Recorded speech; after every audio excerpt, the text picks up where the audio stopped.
Konnichiwa and welcome back, guys, to my adventures here in Japan. I know it has been, this was a crow, it has been an eternity since my last video. But I promise you, one of my New Year's resolutions is to give you more often an insight of what's happening around here and maybe an insight into my daily life in Japan. So yeah, let's just jump right into the topic of this time. Have fun! Okinawa is made up of several islands around the southeastern part of Japan. It became quite famous for Western visitors because of its tragic history during World War II, as it was the tragic scene of the only grand battle in Japan, resulting in the deaths of 1/4 of the island's population.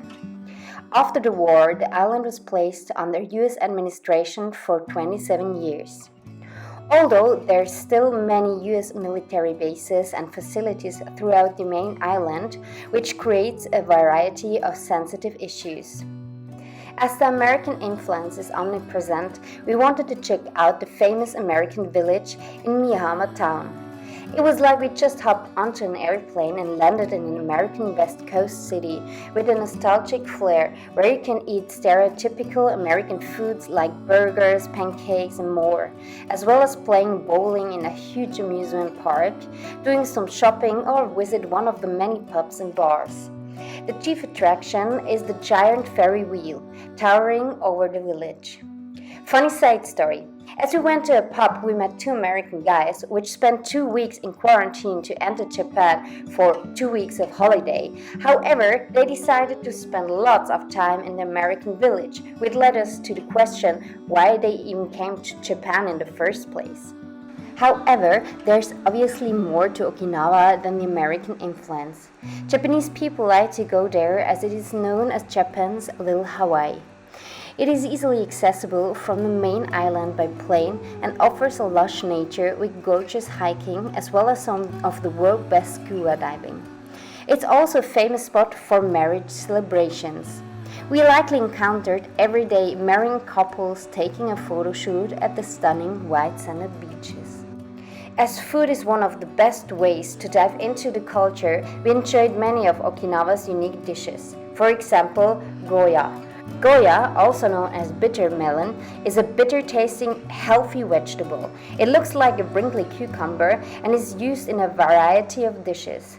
However, Goya kampuru is Okinawa's most famous dish, involving goya, which consists of tofu combined with egg and goya. Furthermore, on a daily basis, we enjoyed umibudo, which literally translates as sea grapes. Those sea grapes are actually a type of seaweed forming little bubbles that burst in your mouth like caviar. My personal favorite was the Jimami tofu dough. Funnily, this isn't actually a tofu since it's not made out of soybeans. It's a specialty made by soaking raw peanuts in water, thickening with potato starch. The resulting dish tastes like a sweet, but at the same time salty peanut treat that's soft and creamy. Finally, we obviously had to visit Naha, Okinawa's capital. During our shopping trip through the famous Kokusai Dori, we got a bit lost and ended up in some izakaya alleys. Izakaya is a Japanese-style dining bar where you can enjoy drinking and eating. Afterwards, we found out that they are called Zenbeiro bars, which quite translates as getting drunk for 1,000 yen.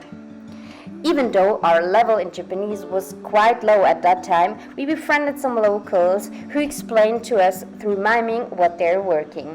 We found that the locals were really friendly and open-hearted towards us tourists, even though it's a delicate history. So, if you visit Japan and want to get a little bit of an island feeling but don't want to go too far, like Ishigaki, Okinawa might be a good option. But let me give you a word of warning. As tattoos are a sensitive topic in Japan anyway, I never had as many problems as in Okinawa. Many hotels, spas or even beaches don't allow the exposure of tattoos. So if you're like me and it's getting hard to cover all of them up, and you're not keen to walk around in long-sleeved swimwear, you might need to ditch the idea of visiting some lovely places. But let me end this video with something sweet, a folk tale which one of my students told me. On the island of Okinawa, in their famous Jimami trees, there are living fairy-like creatures called Kichumuna or Bu-nagaya. They have big heads and a long scruffy orange hair. Normally, only children are able to see those creatures, but sometimes they can be encountered as mysterious figures hover along beaches or around riverbanks.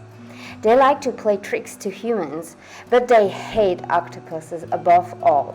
So, it's said that keeping an octopus around is the best way to ward off any potential attacks. Despite that, Kichimono are generally good at heart and known to befriend humans if they show their gratitude by offering gifts.